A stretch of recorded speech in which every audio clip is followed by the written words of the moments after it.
Hola, ¿qué tal? Bienvenidos, bienvenidas de nuevo a este formato de preguntas y respuestas. Antes de empezar, os tengo que pedir disculpas porque creo recordar, y si no lo hice en mi cabeza, que prometí aparecer por aquí la semana pasada y publicaros un episodio especial sobre el duelo en la semana en la que se publicaba mi libro y en el día concreto en el que se publicaba mi libro, que es el jueves pasado. Y no aparecí por aquí, no estuve por aquí. Y os quiero explicar por qué, e igual incluso pues esta respuesta también os sirve para reflexionar sobre lo activados que estamos a veces, lo ocupados que estamos a veces, cómo a veces no terminamos de delegar o no sabemos priorizar o priorizarnos o ponernos en el centro, mejor dicho, ¿no? Bueno, el caso es que la semana pasada, que es la semana en la que se publicaba el libro, imaginarás que estaba muy ocupado. De hecho, fue una semana absolutamente estresante y eso me hizo estar muy tenso, muy activado, muy borde, muy insoportable y todo lo demás. Tenía amigos en casa que se habían quedado en casa esta semana para venir a la presentación. Luego llegó la familia, que también se quedó en casa. Tenía un mogollón de sesiones agrupadas entre el lunes y el miércoles, que eran los primeros días de la semana antes de que todo se precipitara el jueves con la presentación del libro. En fin, mogollón de cosas que gestionar y la verdad es que no encontré el espacio ni el hueco para grabar este episodio. El único espacio que tenía fue, paradójicamente, el jueves por la mañana, que me lo dejé bastante libre porque iba a ser un día muy largo. Por la tarde teníamos la presentación del libro, etcétera, en fin. Y decidí priorizarme, decidí ponerme en el centro de mis propias necesidades y lo que estaba necesitando realmente este día era descansar, parar un poco y prepararme para lo que iba a venir por la tarde, que era un día muy, muy emocionante y lleno de estímulos. Y preferí no hacerlo, preferí no grabar el episodio y tomarme pues un pequeño descanso y también priorizar lo urgente y lo importante de estos días, que era la publicación del libro y atender pues a mis seres queridos que estaban por aquí apoyándome en un día tan importante. Total, que este es el motivo por el que no he llegado antes por aquí, pero lo importante es que ya estoy con vosotros y con vosotras. Así que vamos a hacer este episodio especial con algunas preguntas sobre el duelo que me habéis dejado en estos días y que a lo mejor pues os animan a haceros con un ejemplar del libro y a profundizar en este tema que es tan importante para todos nosotros. ¿Qué es lo más importante de entender y trabajar en un proceso de duelo? Pues aquello que te esté costando más entender y trabajar. Y esto puede variar en función de la persona y en función del tipo de duelo y en función del momento vital en el que lo esté transitando. Hay personas para las que el proceso de duelo es muy frustrante porque tenían unas expectativas muy claras y muy integradas sobre cómo iba a ser su vida de manera indefinida, ¿no? Ya sea pues con un vínculo de una persona que ha fallecido o con mi relación sentimental o con este puesto de trabajo que era indefinido y de repente me veo en la calle o en esta vivienda después de mudarme o lo que sea, ¿no? Cuando las expectativas eran tan rígidas y genera tanta frustración el que no se vayan a cumplir, lo más importante es la regulación de la expectativa. Entender que no voy a poder caminar por el mismo camino que yo había previsto y entonces poder prepararme para el nuevo camino que tengo que hacer. Hay otras personas para las que la identidad, su propia identidad, queda muy dañada, queda muy herida, ¿no? ¿Quién soy después de que esto me haya pasado, ¿no? ¿Quién soy si no puedo definirme a través de esta persona, de este lugar, de este rol profesional? ¿Quién se supone que soy si mi vida giraba en torno a esto que ahora he perdido? Por tanto, ahí lo más importante va a ser reconstruir la narrativa de la propia identidad y poder entender quién soy después de la pérdida, ¿no? Integrando esta pérdida en mi vida. Quién soy a pesar de y quién soy ahora como consecuencia de. Hay otras personas que sienten mucho dolor porque no son capaces de entender qué es lo que ha ocurrido y por qué ha ocurrido, ¿no? No son capaces de integrar cómo, por qué y qué es lo que ha pasado, ¿no? Y en qué circunstancias se han dado la pérdida. ahí lo más importante va a ser poder resignificar la experiencia emocional, darle un significado a esto que ha pasado. Y esto no quiere decir que tenga un sentido agradable o justificar lo que ha sucedido o ni siquiera teñirlo de un color agradable y positivo. Resignificar la pérdida tiene más que ver con poder comprender en qué circunstancias ha ocurrido, qué supone para mí que esto haya ocurrido, qué significa que ya no pueda contar con esto que antes tenía, ¿no? ¿Qué significa la pérdida en mi vida? ¿Significa que ya no puedo tener contacto nunca jamás con mi ex, por ejemplo? ¿O significa que el vínculo con mi ex va a ser únicamente amistoso? ¿Qué significa que mi madre haya fallecido? ¿Significa que los cuidados que ella ofrecía en la familia tienen que ser sustituidos? ¿Nos tenemos que ocupar los demás de este espacio que ella ha dejado vacío? Y si es así, ¿quién se va a ocupar y de qué forma? O incluso por qué siento esto que siento, por qué siento, por ejemplo, cierto enfado, o por qué estoy tan sumamente triste si se supone que este vínculo no era tan importante para mí, o por qué estoy sufriendo tanto si yo sé que en la teoría esto va a pasar y es solo un proceso y además es un proceso adaptativo y no va a durar para siempre, ¿no? Bueno, pues como te digo, va a depender un poco de las necesidades de cada persona y de cómo cada persona y en cada momento y en cada duelo esté manejando la pérdida.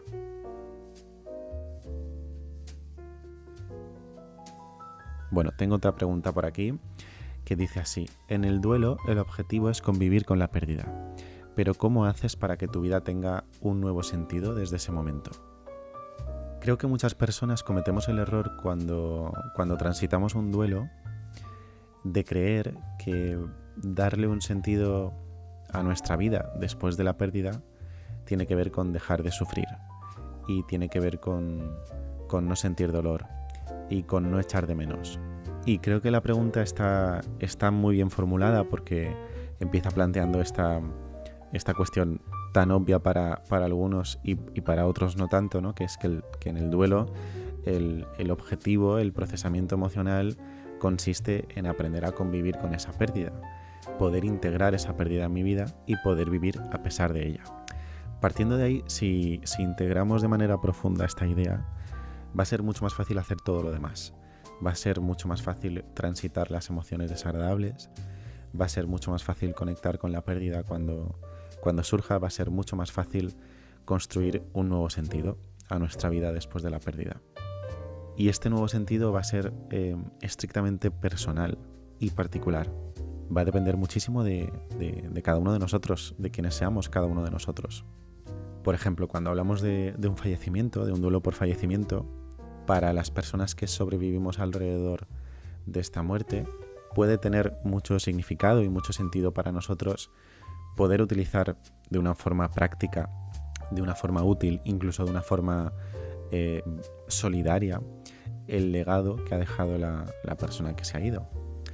Por ejemplo, qué sé yo, si la persona que se ha ido era amante de los animales y siempre contribuía a causas benéficas para los animales, pues podemos intentar ocupar ese espacio vacío que ha dejado con su muerte, tratando de contribuir en la medida de lo posible a ocupar ese espacio vacío. Hacer algo, por ejemplo, con lo que esa persona se habría sentido orgullosa, hacer algo que de hecho extienda o postergue en el tiempo el legado de esa persona y la presencia de esa persona, ¿no? De alguna manera. Es muy común en un proceso de duelo que las prioridades de las personas también se reconfiguren, ¿no? Que cuando uno sufre una pérdida muy profunda, de repente ve al mundo con otros ojos. Y lo que nos puede dar sentido es tratar de regular esas prioridades y alinearnos con ellas, de manera que si de repente me he dado cuenta, por ejemplo, de que no pasaba suficiente tiempo con personas importantes para mí, pues que sea un objetivo vital importante. De hecho, creo que resignificar nuestras vidas tiene que ver con eso, en realidad. Tiene que ver con alienarse un poco más con quienes somos y con aquello que necesitamos. Y a veces las experiencias traumáticas, y en este caso las pérdidas, nos permiten conectar más con quienes realmente somos y con lo que realmente necesitamos. Y creo que es muy importante no romantizar los duelos, pero no puedo obviar la cantidad de aprendizajes que nos puede dejar pasar por una experiencia así, ¿no? Poder reunir de una forma un poco tangible todos esos aprendizajes e integrarlos en la vida de uno, creo que puede ser una bonita manera de darle un nuevo sentido, ¿no?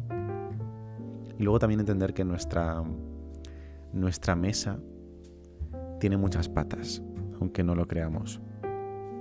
Y quizá la pata más central y más gruesa era esa persona que ya no está, o ese trabajo que ya no tenemos. Pero la mesa tiene otras muchas patas de las que puede sostenerse. Y creo que el gran reto después de una pérdida es identificar cuáles son esas patas y poderles dar un papel más protagonista.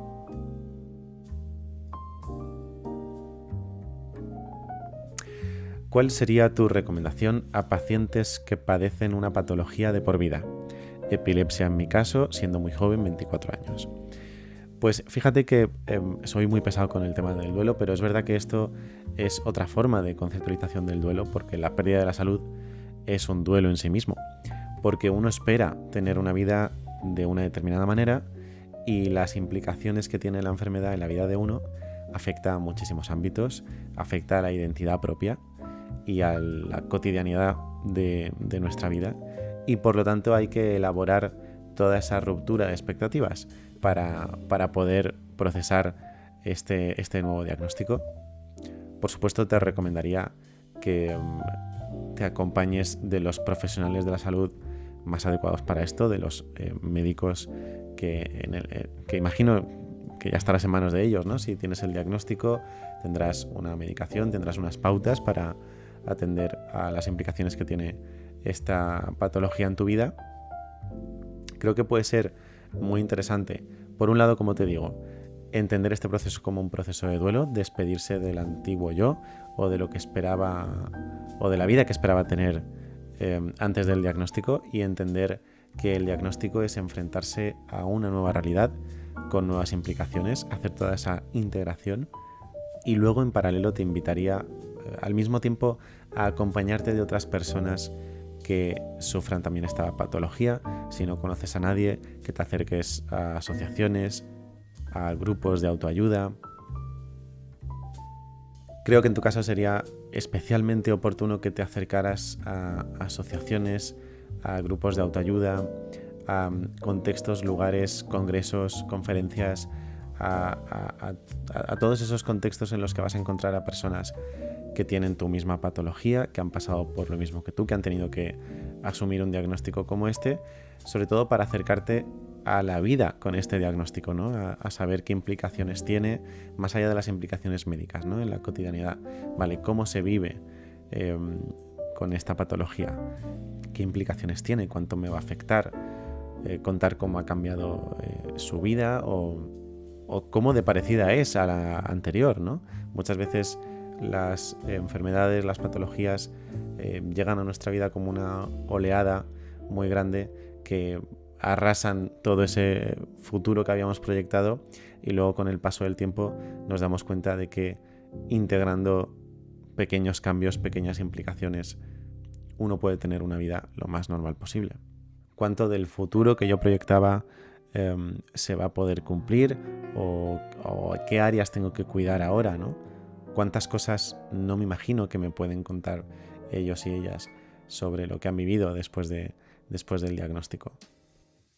En fin, mucho ánimo y mucha paciencia. ¿Cómo acompañar a alguien que está pasando por un proceso de duelo y que no parece que se deje ayudar? Bueno, habría que concretar exactamente qué quiere decir esto de que no se deja ayudar. Esto quiere decir que niega el duelo que está pasando, quiere decir que no lo exterioriza, que no lo expresa, quiere decir que lo hace pero cuando se le ofrece ayuda la rechaza, quiere decir que finge no necesitar ayuda aunque parece que sí la necesite, quiere decir que simplemente expresa que no necesita esa ayuda o esa compañía y que no sabemos si es cierto o no, porque podría ser cierto. Creo que la clave para poder acompañar a alguien en cualquier malestar psicológico, no solo en un duelo, es poder atender a lo que esa persona está demandando o está necesitando de manera concreta. A veces, ocurren dos cosas cuando tratamos de ayudar a los demás. Una es que muchas veces nos resulta muy insoportable el malestar que nos genera el malestar ajeno. Entonces, acompañar o ser testigo del malestar ajeno nos hace conectar con emociones muy desagradables y disfrazamos de ayuda algo que en realidad es la evitación de esas emociones desagradables. Por ejemplo, te distraigo, te hablo de otros temas, te propongo un mogollón de planes y me creo que así te estoy ayudando y en realidad lo que estoy haciendo es evitar estar presente sosteniendo tu malestar. Y otra cosa que ocurre a veces es que cuando entramos de lleno en ese malestar, a veces somos muy paternalistas, porque es verdad que la otra persona se encuentra en una situación de vulnerabilidad y que a lo mejor no tiene los recursos necesarios para elegir libremente aquello que necesita, pero nosotros podemos pecar de paternalistas. Entonces creo que la clave para poder acompañar a alguien en duelo o en cualquier otro malestar es preguntar qué necesitas. Creo que es importante también validar emocionalmente a las personas en duelo, darles el espacio necesario para su dolor, para sus quejas, para su malestar, para su frustración, incluso para su culpa, incluso para experimentar emociones que desde fuera creemos que no son del todo saludables o que no merece experimentar. Acompañar quiere decir estar al lado de estas personas, no solo físicamente, obviamente, sino también emocionalmente. Y eso se consigue construyendo espacios seguros para ellos y para ellas, para ser, para estar, para sentir y para expresarse.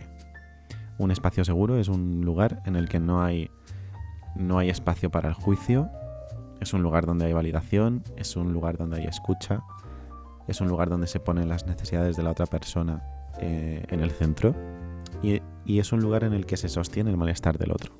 En realidad yo siempre digo que acompañar a personas en malestar es mucho más fácil de lo que parece, porque simplemente hay que guiarse por las necesidades que expresa, dentro de unos límites de sentido común, obviamente.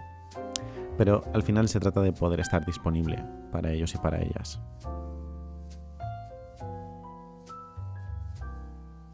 Bueno, pues hasta aquí el episodio de esta semana. Espero que os haya resultado útil. Espero que os haya servido. Espero que os haya servido para entender un poco mejor qué es el duelo, cómo se transita el duelo, dónde podemos encontrar duelos que a veces no son visibles a simple vista. Y bueno, que os pique un poco la curiosidad por conocer mejor este tema y por conectar mejor con vuestras propias pérdidas, con vuestros propios duelos, para poder transitarlos de una mejor manera.